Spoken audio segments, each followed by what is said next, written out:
할렐루야. 아멘. 확실히 우리나라가 좋은 것 같습니다. 아멘. 이번 주간에 태국 집회가 있어서 태국 현지 목회자들 한 120명 모이는 집회가 있어서 어제 오후까지 집회 인도하고 어제 오후에 방콕에서 비행기 타고 나와서 오늘 오전에 도착했습니다. 그런데 태국은 지금 우기라서 비가 갑자기 오는 바람에 천둥 치고 번개 치고 뭐 난리가 나가지고 집회 인도하는 그 시설에 변압기가 나가가지고 집회 2시간 동안 전기가 안 들어와가지고 마이크도 못 쓰고 껌껌하고 그런 가운데서 집회를 인도했습니다. 근데 우리나라는 그런 일이 거의 없잖아요. 아무리 비가 와도 그렇게 전기 안 들어오는 일이 거의 없습니다. 우리 교회 건축한 지가 지금 20년 됐는데 건축할 때 혹시 모르니까 지하 3층에다가 비상발전기를 놓는 건 어떨까요? 그래서 돈 들어가니까 그냥 안 넣고 써봅시다. 그래서 안 넣었는데 지금 20년 동안 한 번도 비상발전기 써볼 일이 없었습니다. 그런데 태국에서는 어젯밤에 그래가지고 상당히 좀 집회 인도하기 힘들었는데 오면서 보니까 방콕에서 싱가포르 오는 비행기도 취소, 홍콩 오는 비행기도 취소,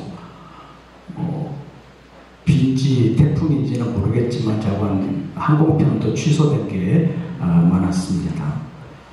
서울 오는 게 취소됐으면 제가 여기 못 썼을 텐데 그래도 하나님의 은혜 가운데서 우리를 만나게 해주셨습니다. 아멘. 주님의 은혜와 평강이 여러분에게 늘 풍성하시기를 빕니다. 아멘. 오늘 본문의 주인공이라고 말할 수 있는 다윗은 이스라엘 역사 가운데 좀 특별한 사람이라고 말할 수 있습니다. 등장하는 모습을 보면 진짜 별거 아닌 사람이었습니다. 사무엘이 사울왕 다음의 사람을 선택하기 위하여 이새의 집으로 보내심을 받잖아요. 와서 보니까 다윗은 없었잖아요. 왜요? 사무엘이 온다는 소식을 듣고 아들들 다 선보이기 위해서 준비하고 있었는데 다윗은 야 너는 너무 어리고 너는 별거 아니니까 너 좀 양 좀 지켜라 그러고 아예 내놓지도 않았잖아요. 그런 사람이 다윗인데 이스라엘 역사에서 보면 다윗이 이스라엘 왕들의 표준이 되는 사람이 됐습니다. 그래서 나중에 보면 왕들을 평가할 때 그 왕이 다윗처럼 살았냐 안 살았냐 이게 이제 기준이 되는 거예요. 그래서 역대하 34장에 있는 말씀을 보면 유다왕 요시야를 평가할 때 뭐라고 평가하고 있는지 우리 한번 찾아보시죠. 역대하 제34장 역대하 제34장을 찾아보겠습니다. 역대하 34장 2절과 3절 2절 말씀만 보겠습니다. 역대하 34장 2절과 3절 2절 말씀 우리 다같이 봉독합니다. 여호와 보시기에 정직하게 행하여 그의 조상 다윗의 길로 걸으며 좌우로 치우치지 아니하고 아직도 어렸을 때 곧 왕이 있은 지 8년에 그의 조상 다윗의 하나님을 비로소 찾고 제20년에 유다와 예루살렘을 비로소 건강하게 되어 그 산당들과 아세라 목상들과 아로세겔 우상들과 부어 만든 우상들을 제거하여 보내네. 아멘. 여기 보면 다윗이 기준이 돼서 여호와의 보시기에 정직하게 그의 조상 다윗의 길로 걸으며 이렇게 표현하고 있습니다. 그 뒤에 나오는 말을 보면 그의 조상 다윗의 하나님을 비로소 찾고 이렇게 되어 있습니다. 다윗을 기준으로 해서 이렇게 평가받는 사람이 이스라엘 유다 역사 가운데 몇 명 안 됩니다. 역대하 제21장에도 보면 12절과 13절에 선지자 엘리야가 여호람에게 그를 보내어 이르되 왕의 조상 다윗의 하나님 여호와께서 같이 말씀하시기를 내가 내 아비 여호사밧의 길과 유다왕 아사의 길로 행하지 아니하고 오직 이스라엘 왕들의 길로 행하여 유다와 예루살렘 주민들이 엄행하기를 아합의 집에 엄행하도 됐다라고 말씀하면서 다윗의 하나님 여호와 이런 표현을 쓰고 있습니다. 등장할 때는 진짜 별것 아닌 사람이었었는데 지나고 나서 이스라엘 역사의 표준이 되는 왕이 됐다는 것을 성경을 통해서 우리가 발견할 수가 있습니다. 그런데 역대하 17장에 있는 말씀을 보면 이스라엘 백성들의 역사를 기록하는 사관이라고 볼 수 있는 열왕기 기자가 어떻게 표현하고 있냐. 이 역대기 기자와 열왕기 기자는 이스라엘의 사관이라고 말할 수 있는데 역대하 제17장 3절 4절 말씀을 우리 한번 찾아보겠습니다. 오늘 본문과 관련해서 좀 생각해 볼 것이 있는데요. 역대하 제17장 3절과 4절입니다. 역대하 제17장 3절과 4절 두 절 말씀 우리 다 같이 공부합니다. 여호와께서 여호사밧과 함께 하셨으니 이는 그가 그의 조상 다윗의 정길로 행하여 바알들에게 구하지 아니하고 오직 그의 아버지 하나님께 구하며 그의 계명을 행하고 이스라엘의 행위를 따르지 아니하였으나. 아멘. 여기 보면 다윗의 길 이렇게 표현 안 하고 다윗의 처음 길 이렇게 굳이 밝히고 있습니다. 그 이유가 오늘 본문과 관련되어 있다고 볼 수 있습니다. 처음에는 별것 아닌 사람으로 하나님의 선택을 받고 하나님의 특별한 보장 가운데 도움을 받고 보장 가운데 사울이 죽이려고 온 군대를 동원해서 해도 하나님께서 특별하게 보호해 주셨기 때문에 하나님의 생명싸게 속에 보호함을 받았다. 이런 표현까지도 할 수 있는데 그가 우리아의 아내 밧세바를 봉하는 그 일 때문에 그의 인생에 큰 오점이 남았다고 볼 수 있습니다. 그래서 오늘 시편 51편의 배경이 되는 그 일, 우리아의 아내 밧세바를 봉한 것이 다윗의 생애 가운데 가장 큰 오점이었다고 볼 수 있습니다.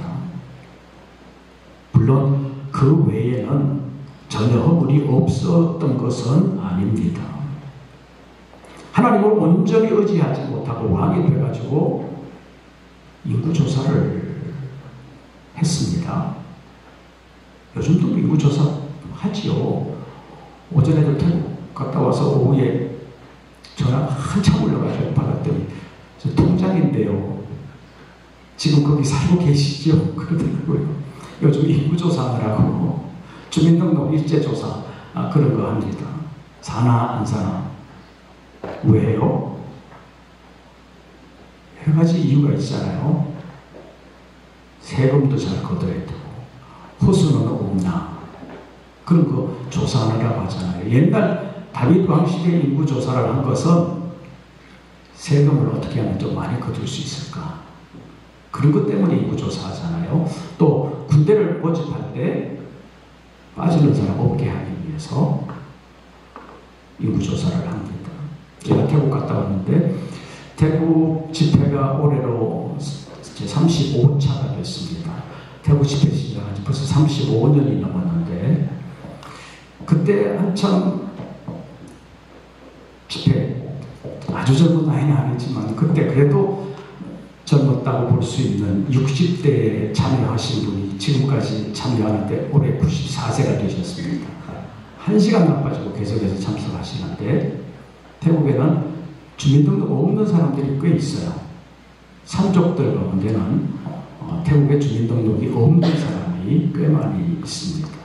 근데 그런 사람들은 모든 면에서 보호를 못 받잖아요. 파악이 안 되잖아요. 그래서 옛날에 왕들이 인구조사를 하면서 세금 문제, 병력 문제 이런 것 때문에 인구조사를 했는데 그것을 하나님께서는 나를 못 믿냐? 이런 식으로 받아들였다는 거예요. 그래서 인구조사하는 것이 불신앙의 조사였다. 옛날에는 그렇게 받아들이는 일도 있었다는 것입니다. 그런가 하면 다윗의 생애 가운데 가장 큰 옵점이 바로 오늘 본문의 배경이 되는 것인데 시편 51편 제목을 한번 보시죠. 제목을 보면 다윗의 시, 인도자를 따라 부르는 노래. 그 다음에 이제 설명이 나오지요. 다윗이 누구와 동침한 후? 밧세바와 동침한 후 선지자 나단이 그에게 왔을 때, 이렇게 제목을 붙여놨습니다.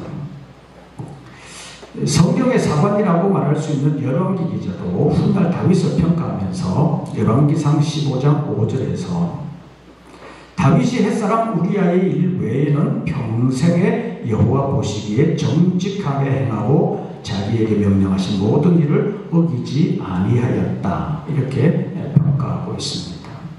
그러니까 열왕기 기자가 다윗을 평가할 때 가장 큰 죄가 뭐냐? 우리아의 아내 밧세바를 범한 것이다, 그렇게 평가하고 있습니다. 그래서 오늘 본문 말씀에서 이 제목에서 다윗의 아내 밧세바와 동침한 후에 선지자 나단이 왔을 때 이 시를 썼다라는 것을 밝히고 있습니다. 여기에 대한 좀 더 자세한 내용은 사무엘하 12장에 자세하게 기록되어 있습니다. 여기 하나님의 책망과 벌이 자세하게 기록되어 있습니다. 하나님께서 용서해 주시기는 하셨지만 그 죄가 없었던 것으로 완전히 없애주지는 않았다는 것입니다. 다시 말하면 하나님은 죄인을 용서해 주시기는 하지만 죄는 미워하신다는 것입니다. 그래서 죄인을 용서해 주시지만 어쩌면 그 죄에 대한 교훈을 평생 잊지 아니하도록 그 마음속에 역사해 주시는데, 신약의 사도 바울 같은 사람, 예수 믿는 사람을 박해하고 예수 믿는 사람 잡아가두고 죽이는 일에 앞장섰던 거 틀린 마음에 있잖아요. 부활하신 예수님을 만나고 용서함을 받고 하나님의 일꾼으로 부르심을 받고 보내심을 받았으면서도 늘 마음에 그것이 거룩한 부담감이 돼가지고 나는 죄인 중에 괴수다, 성도 중에 지극히 작은 것보다도 더 작은 나다, 그런 마음이 늘 있었는데 그것이 죄의식이라기보다는 용서함 받은 것은 알지만 그것 때문에 거룩한 부담감이 더 생기는 거예요. 그래서 더 충성해야 되겠다는 마음이 생기는 거예요. 그래서 하나님 앞에 서면 늘 겸손한 마음, 나는 죄인입니다, 이런 마음이 있어야 하나님 앞에서 더 충성하게 되는 것이 우리의 연약함이라고 볼 수 있습니다.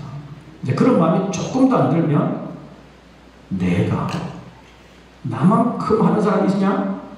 그런 생각이 들잖아요. 그렇게 신앙생활을 했던 사람의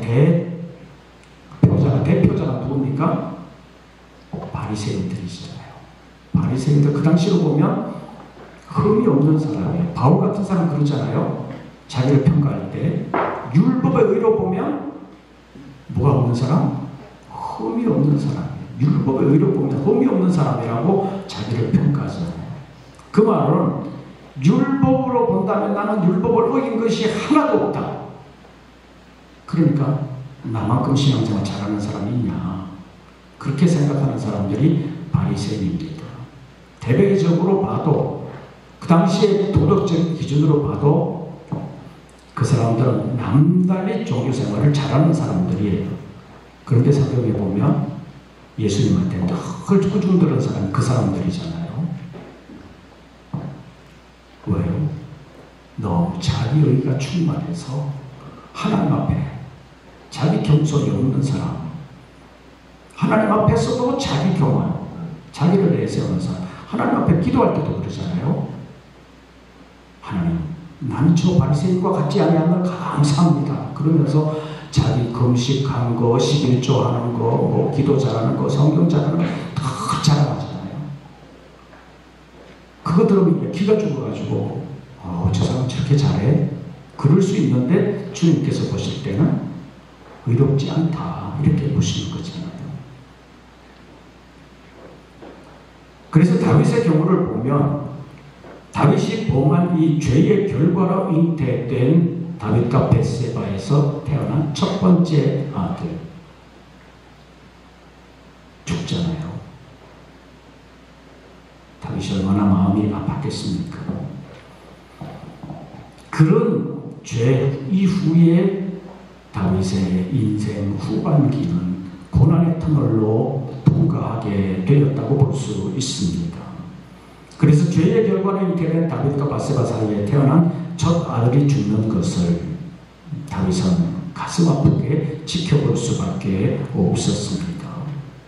그 후에도 다윗은 아들의 성범죄 때문에, 아들들 간에 서로 죽이는 일 때문에, 또 말년에는 아들 압살롬의 반역 때문에 너무너무 고생을 많이 했습니다. 그래도 다윗은 하나님의 은혜를 받고 왕의 자리로 다시 돌아와서 성전을 지을 마음을 갖게 되었고 모든 준비까지 다 갖추었습니다. 그런데 하나님이 허락을 안 하시잖아요. 너는 못 짓는다. 대신에 내 아들 솔로몬이 짓는다. 라는 허락을 해 주셨습니다. 그러나 정말 가능하게 한 것이 오늘 본문에 나오는 다윗의 회개와 새 출발이었다고 볼 수 있습니다. 이번 여름 설의 주제가 뭐예요? 주여 나를 새롭게 하소서. 주님 앞에서 새로워지려면 두 가지가 있어야 합니다. 하나는 회개입니다. 회개로 말미암은 겸손함, 그리고 두 번째는 새 출발입니다. 새롭게 시작하는 것입니다. 이것이 있어야 진정으로 새롭게 시작된다고 말할 수 있습니다. 먼저 회개에 대해서 잠깐 살펴보겠습니다. 어쩌면 이 시편 51편에 있는 대부분의 내용이 다윗의 회개를 담고 있다고 말할 수 있는데, 옥에도 티가 있다는 것처럼 이 다윗의 회개 기도 가운데서도 사람들한테 욕먹는 구절이 있어요. 그게 뭐냐면 4절입니다. 4절 보시죠. 내가 어떻게 범죄하여? 주께만 범죄하여. 그러면 주께만 범죄하고 사람 앞에서는 범죄하지 않았다는 얘기입니까? 오늘 본문에 있는 이 말씀이 우리아의 바세바와 동침한 후에 나단 선지자의 비유의 경고를 듣고 책망을 듣고 회개하는 거잖아요. 그런데 내가 주께만 범죄하여 이렇게 표현하고 있습니다. 당시의 세상적인 왕권으로만 보면 그렇게 말할 수도 있습니다. 당시 왕은 모든 것의 주인입니다. 그 나라에 있는 모든 것의 주인이에요. 그 나라 사람들도 왕에 신하잖아요. 사람의 주인도 왕입니다.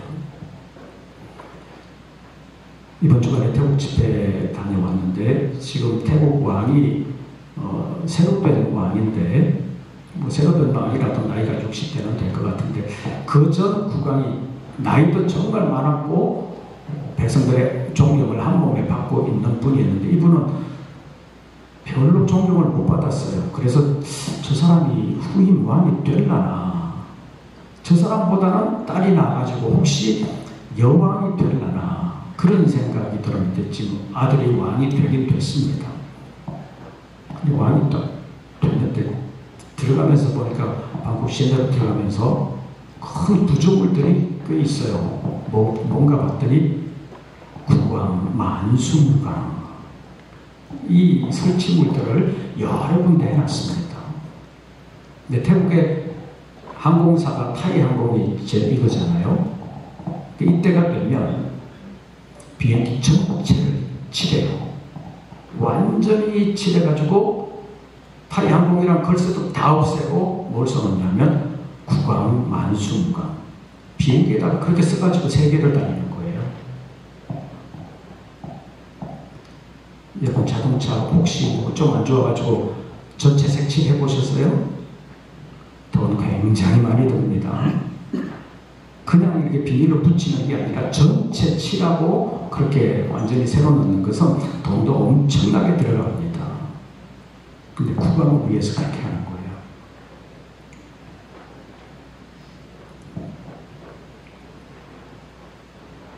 국왕이 모든 것의 주인입니다.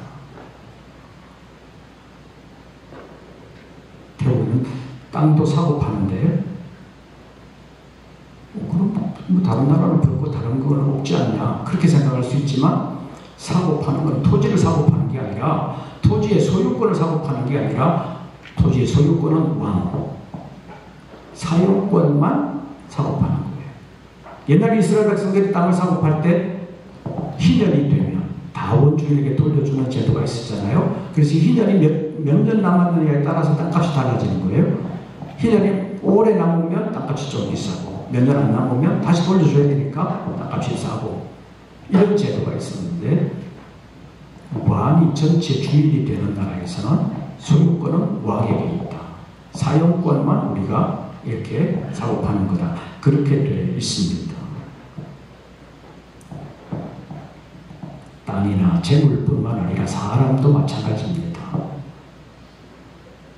왕이 어떤 사람을 어느 자리에 앉히거나 아니면 끌어내리거나 왕 마음대로 할 수 있는 거예요. 어떻게 할 수가 없습니다. 극단적으로 말하면 모든 신하, 모든 국민의 생사 여탈권이 왕에게 있다고 볼 수 있습니다. 당시의 왕권이 그만큼 강했다고도 볼 수 있습니다. 우리나라에서도 왕궁에 혼사가 생기면 간택령이라는 게 내리잖아요. 우리 역사에 보면 간택령이 내리면 어떻게 돼요? 국민들 결혼 금지, 혼인 금지예요. 혼인 못해요. 간택령 딱 내리면. 그때부터 왕의 사람을 점찍으로 전국을 다니잖아요. 하나 딱 점 찍으면 나는 못 보내? 이거 안 되는 거예요. 왕이 데리고 오라고 하면 그냥 데리고 가는 거예요. 왕이 주인이잖아요. 그런 시대에 다윗이 저 사람들 데리고 와. 그래서 이런 일이 생긴 거잖아요.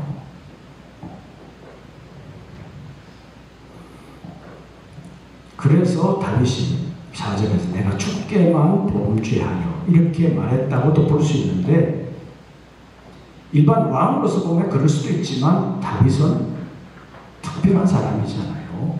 세움을 받을 때부터 특별하게 하나님의 은총으로 세움을 받은 사람이 다윗입니다. 그렇기 때문에 다윗은 일반 다른 왕들과는 다르다고 볼 수 있습니다. 그 다윗이 왕으로서만이 아니라 신앙인으로서 하나님 앞에서 살아야 되는데 그렇게 안 했다는 것입니다. 그래서 신앙의 관점에서 보면 다윗이 하나님께만 범죄하였다고 말하는 것은 잘못 아니냐. 우리아도 죽게 했고 우리아의 가정도 어떻게 보면 완전히 짓밟히게 됐고 그래서 다윗은 하나님께만 죄를 지은 것이 아니라 바세바에게도 우리아에게도 우리아의 가정에도 죄를 지은 것 아니냐 이렇게 말할 수 있다는 것입니다. 이런 욕을 먹을 수 있는 죄인 다윗인데도 불구하고 그 인생 전체로 보면 하나님의 보장과 복을 받은 사람이 되었는데 어떻게 해서 죄인이 이 정도까지 올 수 있게 됐냐. 특별히 구약에서 신약으로 넘어오면서 보면 마태복음 1장 1절 어떻게 됐어요? 1장 1절 아브라함과 다윗의 자손 예수 그리스도의 계보라. 다윗이 아브라함과 비교될 정도로 예수님의 족보에 가장 먼저 아브라함과 다윗의 자손으로 기록이 됐다는 거예요. 그 말은 예수님의 족보 가운데 가장 유명한 두 사람이 아브라함과 다윗이다. 이렇게 언급을 했다는 것인데 이 문구가 구약과 신약을 이어주고 있습니다. 구약의 인물 아브라함에게 예언했던 일 구약의 인물 다윗에게 예언했던 일이 이루어지는 것이 예수 그리스도의 족보다라는 것이 마태복음 1장 1절입니다. 아브라함은 모든 믿는 자의 조상, 유대인의 조상, 더 나아가서 모든 사람의 조상. 로마서 4장에 보면 이런 식으로 표현될 정도로 유명한 사람이니까. 또 다윗 아브라함과 하나님과의 언약을 보면 그 씨로 말미암아 오게 된 예수 그리스도에 대한 예언의 말씀이 있다는 것이 조금 더 이상하지 않을 수도 있는데, 조금 전에 살펴본 것처럼 어떻게 다윗이 그 자리에 같이 들어갈 수 있냐라는 생각이 들기도 합니다. 그런 길을 열어준 것이 오늘 본문에 나오는 다윗의 회개라고 볼 수 있습니다. 이 회개라는 것은 헬라어로 보면 메타노이아라고 해서 방향 전환입니다. 방향을 완전히 바꾸는 거예요. 방향 바꾸는 게 그렇게 쉽지 않습니다. 여러분들 살아오는 방향 바꾸는 게 쉬워요?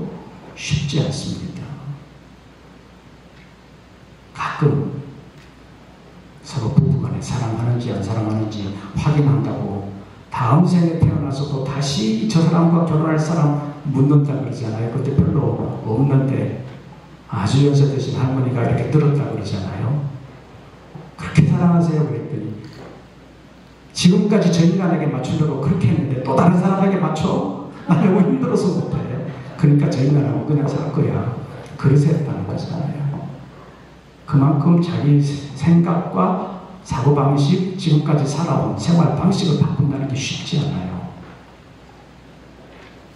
회개라는 것은 그걸 바꾸는 거예요. 살아온 속도가 빠르면 빠를수록 바꾸기 힘들어요. 중요한 위치에 있으면 있을수록 바꾸기 힘들어요. 여러분 자동차 운전해 보셨잖아요. 큰 차가 회전 반경이 커요? 작은 차가 회전 반경이 커요? 큰 차, 대형차가 회전 반경이 크잖아요. 자동차가 회전 반경이 커요? 비행기가 회전 반경이 커요? 비행기가 훨씬 크잖아요. 날아가면서 바꾸는 거예요. 여러분들 자세히 보셨는지 모르겠는데 활주로를 어떨 때는 비행기가 이쪽에서 내리는 걸로, 어떨 때는 이렇게 내리는 걸로 거의 주기적으로 이렇게 바꿔요. 활주로 관리를 위해서 이렇게 바꾸는데, 그렇게 바꾸면 본래 가야 하는 것과 방향이 반대가 될 때가 있잖아요. 그러면 쭉 가가지고 그대로 이렇게 돌아가잖아요. 그냥 바로 못 돌려요. 그런데 비행기도 정지하고 나면 그 자리에서 돌릴 수 있어요. 정지하면 그대로 돌릴 수 있어요. 그래서 방향을 바꾸려고 하면 여러 가지 준비사항이 필요한 거예요. 오늘 본문에 있는 말씀을 보면 다윗이 회개의 기도를 했고 회개의 시를 썼는데, 고백을 했는데 어떻게 하게 됐냐. 제목을 다시 보시죠. 다윗의 시 인도자를 따라 부르는 노래. 다윗이 밧세바와 동침한 후 누가 그에게 왔을 때? 선지자 나단이 그에게 왔을 때.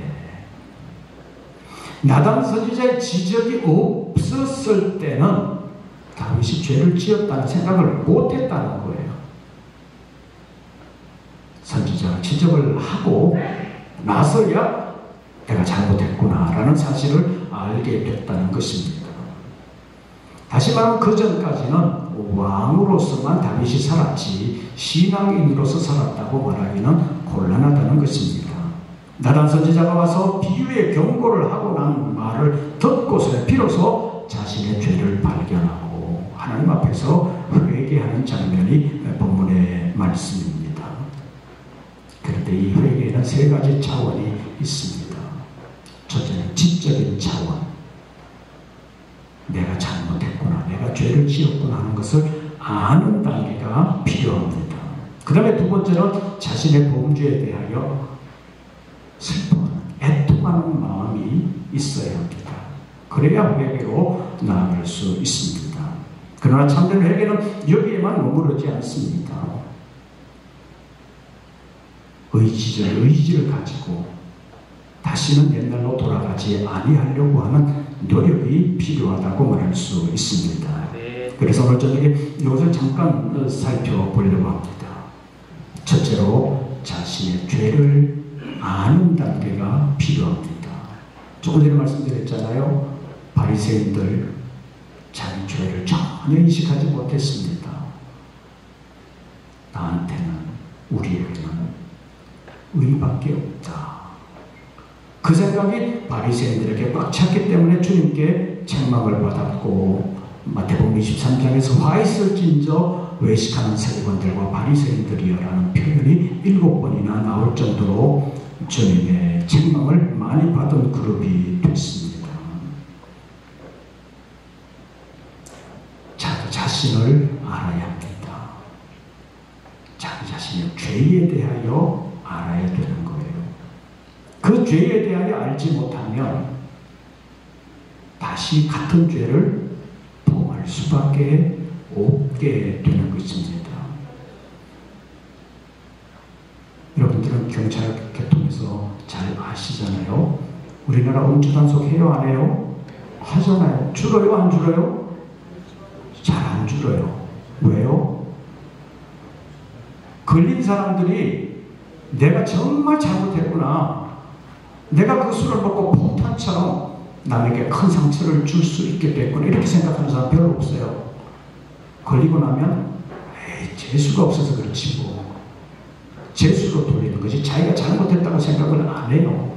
대부분이 그래요. 그러니까 그게 안 없어지는 거예요. 그걸 죄로 생각 안 한다는 거예요. 그래서 잘 고쳐지지 않는다고 볼 수 있는데, 다윗도 처음에는 몰랐습니다. 내가 뭔 죄를 지었는데 이렇게 생각했던 거잖아요.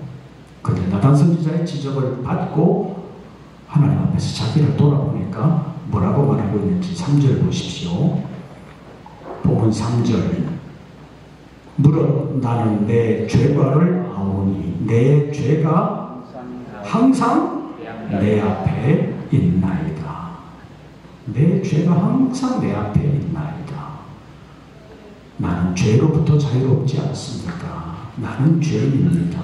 한때만이 아니라 항상 그렇습니다. 그렇게 자신을 발견했다는 것입니다.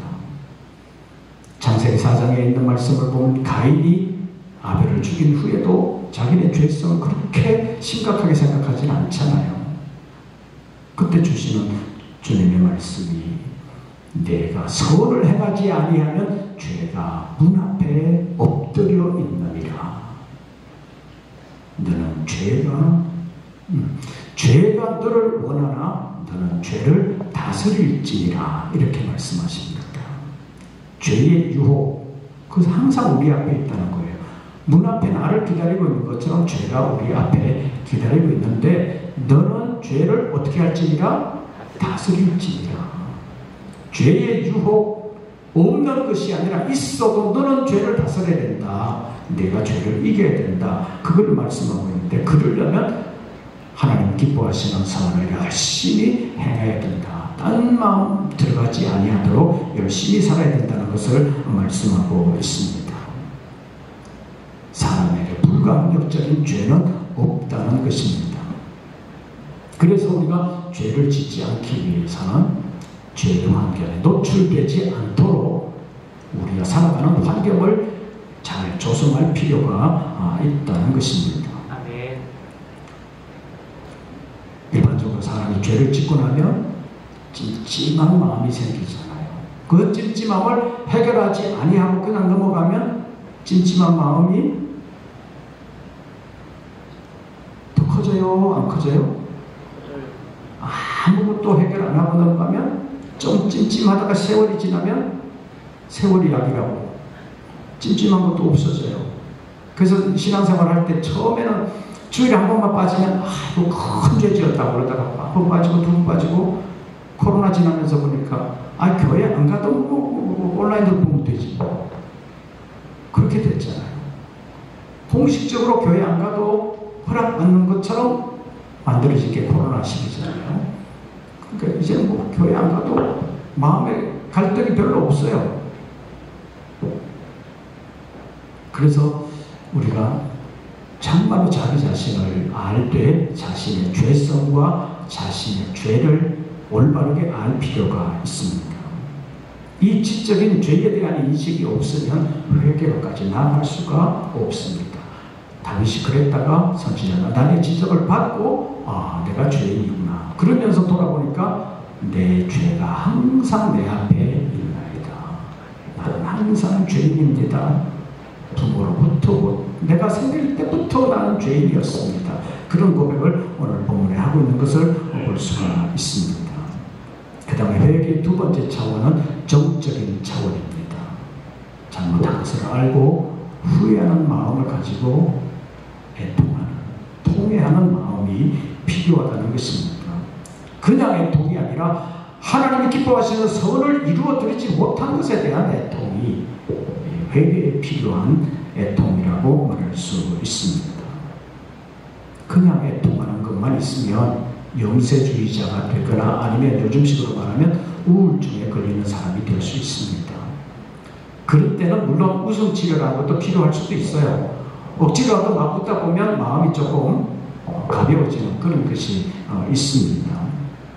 그러나 성경에서 말하는 애통이라는 것은, 애통하는 자는 복이 있다고 말할 때 그 애통이라는 것은 하나님이 기뻐하시는 것을 이루어드리지를 못한 것에 대한 애통, 먼저 하나님의 나라와 하나님의 의를 이루어드리지 못한 것에 대한 애통, 죄에 대한 유혹에 대해서 제대로 대처하지 못한 애통, 유혹이 오지 아니하도록 먼저 하나님이 기뻐하시는 일들을 열심히 이루어가지 못한 것에 대한 애통, 이런 것을 애통이라고 말한다고 볼 수 있습니다. 그래서 조금 전에 말씀드린 것처럼 가인에게 하나님이 하신 말씀처럼 죄라는 것이 눈앞에 엎드려 있는데 내가 선을 행하지 아니하면 그 문 앞에 기다리는 죄의 영향을 안 받을 수가 없다는 것입니다. 그래서 일단 죄를 짓고 나면 마음에 애통하는 마음, 하나님 앞에서 이루어드리지 못한 그것에 대한 애통하는 마음을 가지고 있어야 새로운 출발을 할 수 있다는 것입니다. 그 다음에 아까도 말씀드린 것처럼 여기만 머무는 것은 회개가 아닙니다. 아무리 눈물 흘리고 내가 잘못했습니다 해도 여기에만 머물면 진정한 회개는 아니라고 볼 수 있습니다. 회개는 방향 전환을 해서 완전히 다시 하나님이 기뻐하시는 삶을 살아드리는 것까지 가야 회개라고 말할 수 있습니다. 하는 사람은 지음을 받을 때 책임적인 존재로 지음을 받았습니다. 우리가 무슨 일을 했을 때 그 책임을 우리가 지도록 우리는 지음을 받았다는 것입니다. 동물들은 자기 본능대로 살면 돼요. 근데 우리는 본능대로 살면 안 되는 거잖아요. 하고 싶은 대로 하면 안 되는 거잖아요. 하나님의 말씀에 비추어서 하나님이 기뻐하시는 방향으로 살아야 되는데 이 사회는 그렇게 사람을 인도하지 않잖아요.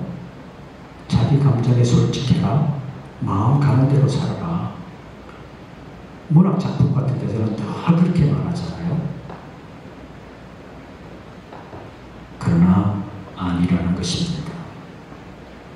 우리가 열심히 기도하면서 성경 보고 기도하고 그렇게 살아도 하나님 앞에서 책임져야 할 일이 있어요. 왜냐하면 우리의 영적인 상태가 100% 하나님의 뜻을 반영할 수 있는 상태로 항상 유지되는 것은 아니기 때문입니다. 아무리 기도 열심히 해도 성령대로 산다고 노력을 해도 100% 그 사람의 말은 다 맞다. 그 사람의 말은 다 하나님의 뜻이다. 라고 말할 수 있는 사람이 이 세상에 단 한 사람도 없다는 거예요. 기도하는 사람이 말하는 거 10중 8구 맞을 수 있습니다. 10중 8구 맞다는 얘기는 뭐예요? 10중 1, 2는 안 맞다는 얘기예요. 10중 8구는 맞지만 1, 2는 안 맞아요. 그거에 대한 책임은 우리가 져야 되는 거예요. 사실 우리 목회자 사회를 하면서 태국의 집회가 지금 목회자 사회에서 35차인데 영국에서 목회자 사회가 올해 11차였습니다. 영국에 선교사로 가서 또 한인 목회하시는 분들 목회자들 대상으로 올해 70명 정도가 모였는데 벌써 거의 시작한 지가 15년 정도 됐습니다. 그래서 우리 목회자들에게 제가 늘 부탁드리는 것입니다. 우리 정말 조심해야 합니다. 10중 8구 만든다고 해서 내가 그냥 말하면 안 됩니다. 10중 1, 2는 안 맞을 수 있는데 그 1, 2 때문에 상처받는 교인이 생길 수 있습니다. 그러니까 정말 조심해야 됩니다. 그런 말을 합니다. 그래서 신앙의 사람도 내가 기도해보니까 이렇더라 이렇게 말하는 거 굉장히 조심해야 된다는 것입니다. 아까도 말씀드린 것은 내가 기도한다고 해도 100% 하나님의 뜻을 그대로 담아내지 못할 때가 있기 때문입니다. 그래서 어떻게 말해야 되느냐, 내가 기도해보니 이렇더라가 아니라 성경이 이렇게 말씀하고 있습니다. 성경 따라가세요. 근데 사실 목회할 때는 그것보다는 내가 기도해보니까 이렇습니다. 그게 훨씬 목회하기 쉽습니다.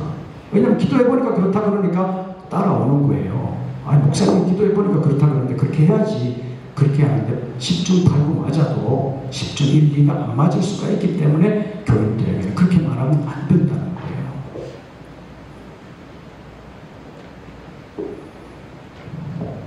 자기가 성경의 권위에 가까운 계시를 받은 것처럼 말하는 사람들이 있어서 여러 가지 문제가 생기기도 합니다. 제가 목사 한 수 받기 전에 한 1년은 산에 들어가서 기도하고 말씀 연구하는 게 좋겠다. 그래서 교회 사역 다 내려놓고 사표내고 전기도 들어오지 않는 산으로 들어가서 1년을 기도하고 말씀을 준비하려고 했습니다. 전기도 안 들어오는 겨울에 난방도 못하고 추운 방에서 잠자면서 겨울물에 머리를 감으면 얼어버려요. 그냥 말릴 것도 없어요. 털면 돼요. 얼음만 털면 그냥 말리는 거죠. 말라지는 거예요. 그렇게 살았는데 참 고생 많이 했다 이런 생각보다는 그때가 좋았다 그런 생각을 합니다. 동굴에 들어가서 밤새 기도하고 새벽에 떠오르는 태양을 볼 때 얼마나 마음이 기쁜지 몰라요. 온 세상이 열리는 것처럼 성경이 쫙 열리는 것처럼 많은 경험이 있습니다. 목회자가 다음 주 설교 뭐 해야 되나 부문 정하는 거 굉장히 어렵잖아요. 꿈에 탁 주보가 보이면 얼마나 좋아요. 뭐 문제가 탁 나타나면 얼마나 좋아요. 기도가 보면 탁 나타나면 얼마나 좋아요. 그런데 우리가 그렇게 하면 안 된다는 거예요. 우리는 성경이 완성된 시대를 살아가고 있습니다. 그래서 성경을 알아야 합니다. 아멘. 성경을 따라가야 합니다. 아멘. 내가 기도해보니까 아니라 하나님의 말씀이 이렇습니다. 지금은 옛날 선지자처럼 그 권위를 가지고 환상이나 계시를 주시는 일이 없습니다. 왜냐하면 이미 성경이 주어졌기 때문에. 신약의 사도들처럼 환상이나 다른 계시를 성경의 권위처럼 사도들의 권위처럼 주는 데가 없습니다. 왜냐하면 성경이 완성된 시대를 살아가고 있기 때문입니다. 아멘. 만약에 내가 기도해보니까 이렇더라 그것만 강조하고 내가 그것만 의지하게 되면 나중에 주님 앞에 섰을 때 그럴 거예요. 주님이 내 말보다 네 체험이 더 중요하냐? 나중에 마지막에 그렇게 심판받을 거예요. 우리는 성경을 알아야 합니다. 성경을 성경으로 해석하면서 성경을 통해서 하나님의 뜻이 이것이라는 것을 알아야 합니다. 베드로 사도는 변화산에서 주님이 영광스럽게 변하신 모습을 직접 눈으로 봤습니다. 모세와 엘리야가 나타나서 주님의 별세에 관하여 대화 나누는 것을 직접 들었습니다. 베드로 후서 1장에 있는 말씀을 보면 이 소리는 우리가 거룩한 산에 있을 때에 보고 들은 것이라. 아무나 체험한 게 아니에요. 12제자 다 못 봤습니다. 3명만 봤습니다. 그런데 그걸 말하면서 내가 이런 체험을 한 사람이다가 아니라 그것보다 더 확실한 예언이 있습니다. 내가 경험한 것보다 더 확실한 예언이 있습니다. 그러면서 말하는 게 성경의 예언이에요. 네. 성경의 모든 예언은 사사를 풀 것이 아니라고 말하면서 성경의 모든 예언은 성령의 감동으로 된 것이기 때문에 성령의 감동을 받은 사람들이 하나님께 받아 말하는 것입니다. 그러니까 이거는 내 체험보다 더 확실한 거다. 그러니까 어두운 밤에 샛별이 떠오르는 것처럼 세상의 모든 것이 주님의 계시로 밝아지는 그때까지 주의하는 것이 옳으니라. 네 체험 너무 강조하지 말고 성경 믿으라. 이것입니다.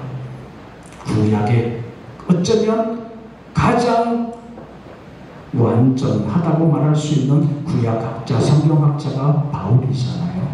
유명한 교수 밑에서 배웠습니다. 성경에 대해서는 모르는 게 없습니다. 율법의 의로는 흠이 없는 자라고 말할 정도로 철저하게 율법에 살았습니다. 그가 말하는 것이 뭡니까? 고린도전서 4장 1절에 보면 너희는 우리를 그리스도의 일꾼이요 하나님의 비밀을 맡은 자로 여길지어다. 많은 경험이 있습니다.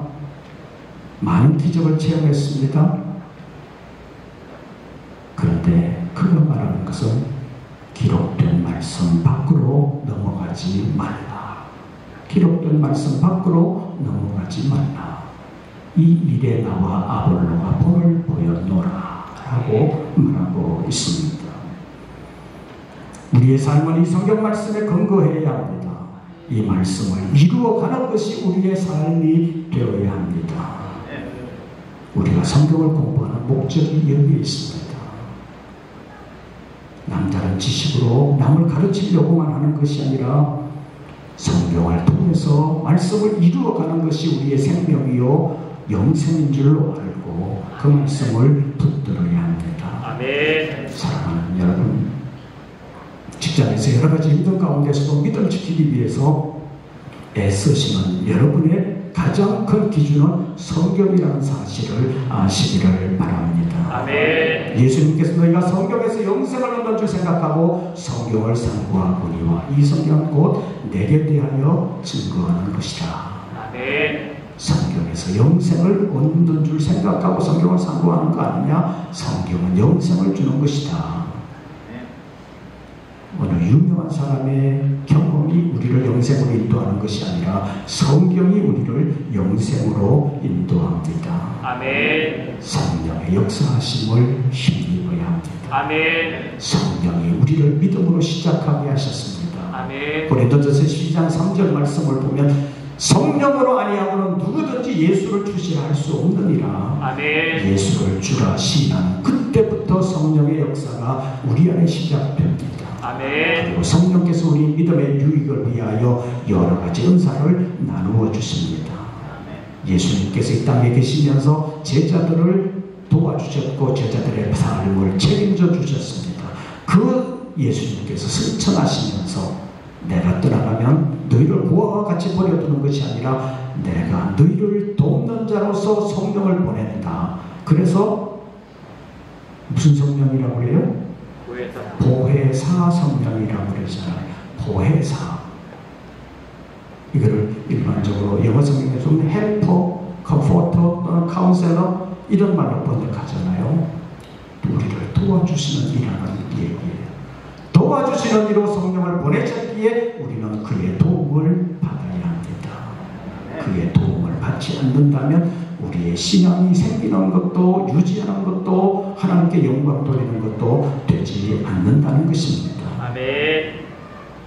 성경을 바로 이해하는 것도 성령의 도우심이 아니면 안 되는 것입니다. 아멘. 디모데후서 3장 16절과 17절 말씀을 보면 모든 성경은 하나님의 감동으로 된 것으로 교훈과 책망과 의로 교육하기에 유익하다고 말씀하시면서 하나님의 사람으로 온전하게 될 뿐만 아니라 하나님의 선한 일을 행할 능력을 갖추기 위해서도 성경을 알아야 된다고 말씀하고 있습니다. 네. 성령의 도우심을 받지 못하면 예수님 없는 제자들과 같아지는 것입니다. 그래서 예수님께서 승천하시면서 내가 너희를 고아와 같이 버려두지 아니하고 성령을 보내겠다고 말씀하셨습니다. 아멘. 성령은 우리를 돕는 분이십니다. 아멘. 그래서 성령의 도우심을 받아야 합니다. 아멘. 우리가 기도해야 되고 성령의 충만함을 받아야 합니다. 아멘. 이번 수련회의 주제가 주여 나를 새롭게 하소서. 성령의 도우심이 없는 새 마음, 인간적인 새 마음 오래가지 못합니다. 의지를 가지고 평생을 노력해도 하나님을 기쁘시게 하지 못하는 것이 될 수 있습니다.